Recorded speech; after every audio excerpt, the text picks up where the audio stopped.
This is a WECT News special report. The best efforts of the WECT News team over the past year starts with our award-winning Investigates team, which led the way in uncovering allegations against elected officials in 2 local counties. In September, WECT's Ann McAdams began a series of investigative reports. They centered on alleged racist comments made by Columbus County Sheriff Jody Green. Immediately after being appointed to the interim sheriff, started to get a lot of phone calls from Jody late at night.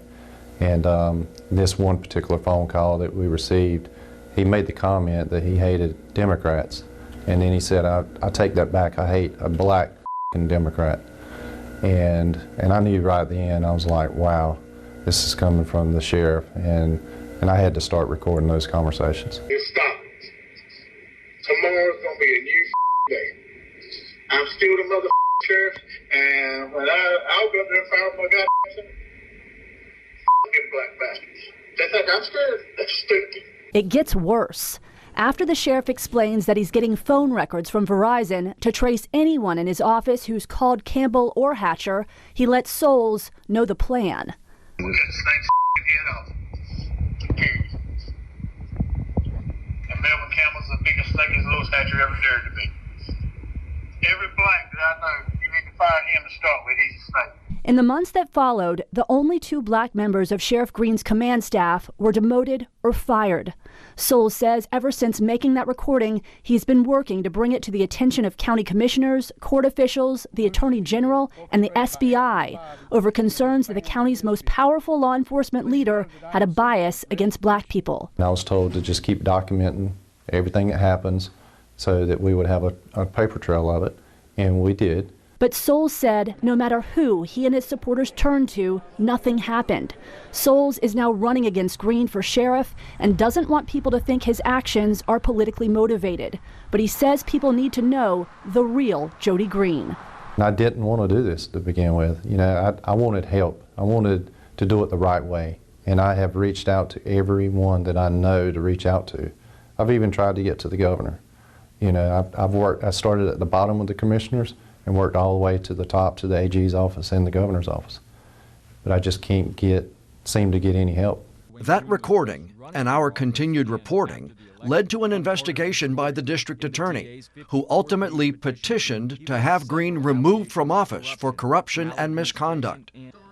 But voters re-elected Green in November, and he took office again.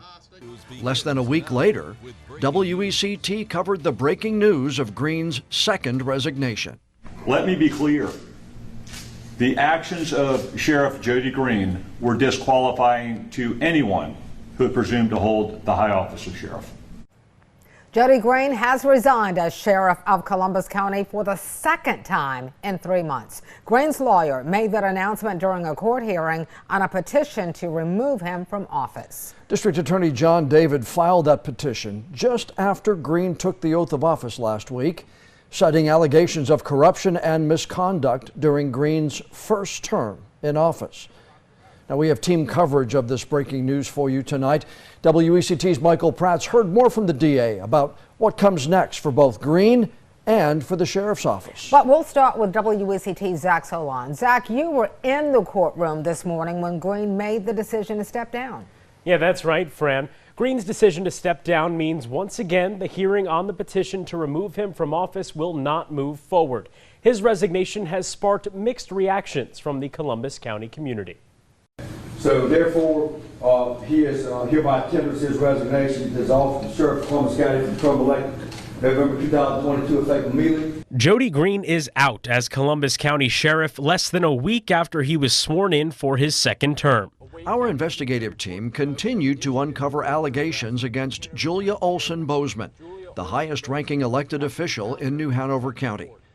The state bar opened an investigation after WECT aired allegations that Bozeman took client funds from her closed law practice. WECT also uncovered admissions Bozeman made in court.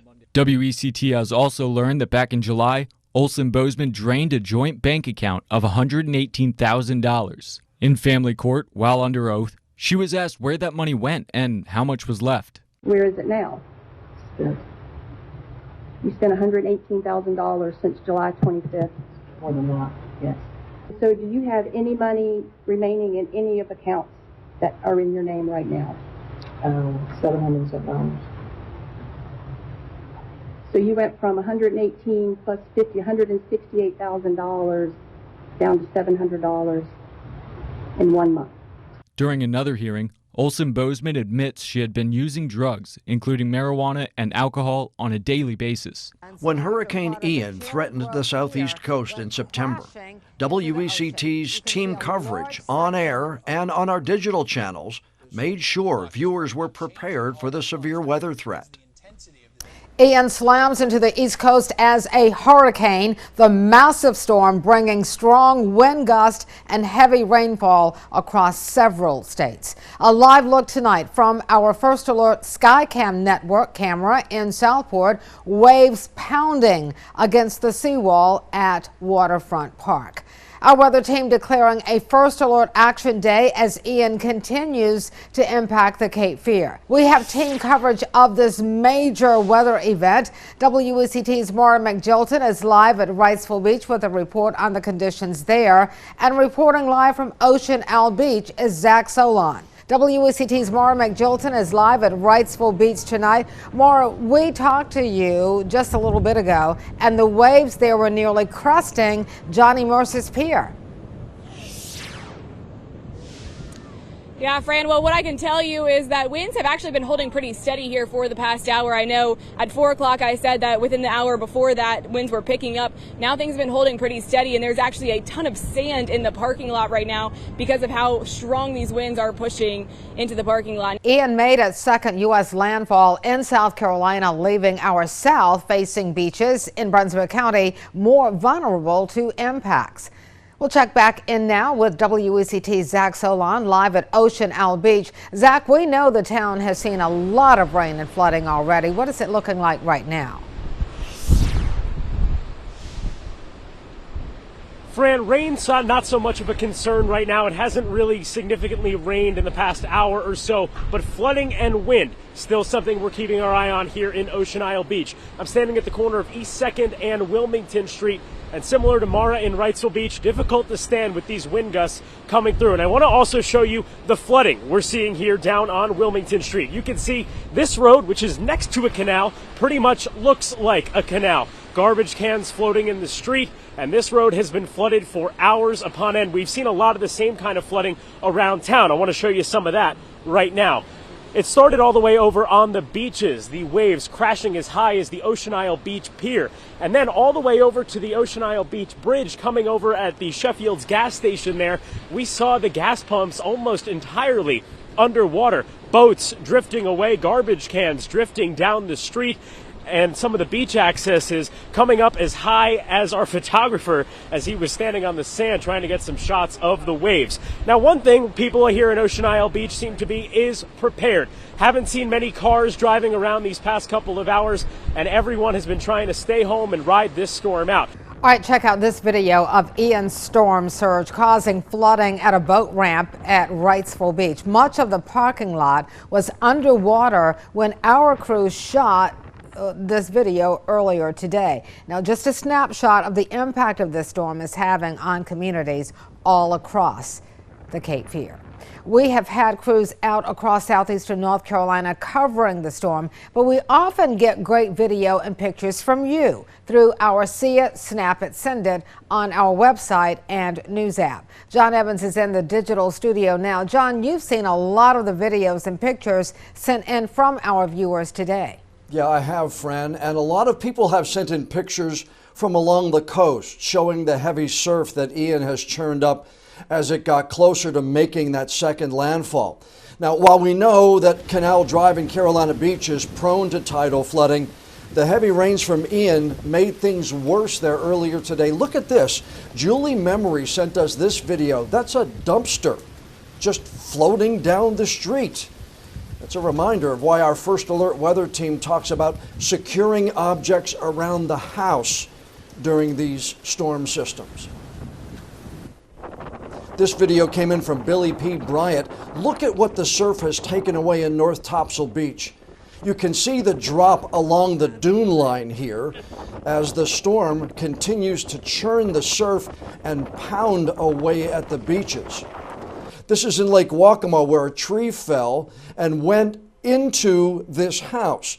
There's also a little damage on the other side of the house. David sent another picture. There is some damage, but this is the worst damage from that tree falling in the Lake Waccamaw area. WECT's reporting efforts included telling stories of injustice. We heard for the first time from a man exonerated after serving 28 years for a murder he did not commit. Small says he had to live with that for 28 years, his best friend lying on him. He lost friends and family. There's only certain people in my family that actually stuck with me. Did your mom believe you were innocent? The whole time, man, my grandmother. I don't know how I did it, but the only thing that kept me going was my mom. We spotlighted the effort to give former students of Williston High School a legacy graduation. It came 55 years after a Board of Education vote closed the school as part of a segregation plan. All of my classmates thought that it was a very good idea and time for healing. And the question that has come up over and over again is, why did it take so long? You have any idea what the emotion's going to be when you walk across the stage on that legacy graduation? It's going to feel like I wish my parents were here.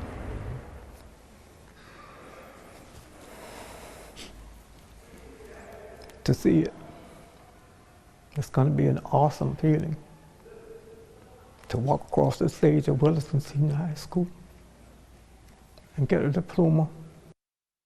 Along with that diploma, the hope is the alumni will receive some closure to help heal the hurt from 1968. WECT's community service efforts led the way in providing assistance to needy families. The Franz Fans Drive collected nearly 3,000 fans for senior citizens in our 5 counties to keep them cool in the hot summer months. The Weller's Wheels Holiday Smiles Toy Drive delivered 550 bicycles to the Salvation Army, which became presents for needy children on Christmas morning. WECT's week-long food drive with Food Lion donated more than 4,000 pounds of non-perishable food to the local food pantry. WECT was there when UNCW's baseball team learned about their spot in the NCAA tournament following their CAA championship. Our sports-related reporting also included telling stories of young lives lost too soon. Gun violence killed Tyleek and Nicholas Bellamy, leaving their Whiteville High School teammates struggling. When I first saw it, it was just shock, disturbed and frustrating. The Laney High School community mourned when DJ McLeod lost his battle with cancer, bringing his teammates and classmates together to remember him. One thing I always kept in the back of my mind is he's always fighting. So if he's fighting, why can't we fight? He can't be out here fighting on the field like he wants to. We got to get stronger, get better, be stronger for him. First on the air with breaking news, investigating and uncovering misconduct by elected and public officials. Team coverage of severe weather and its potential impact on our viewers. Telling stories of efforts to right the wrongs done in the past. Serving the community by collecting essentials for needy families. We believe those efforts make WECT the best news operation in Division II.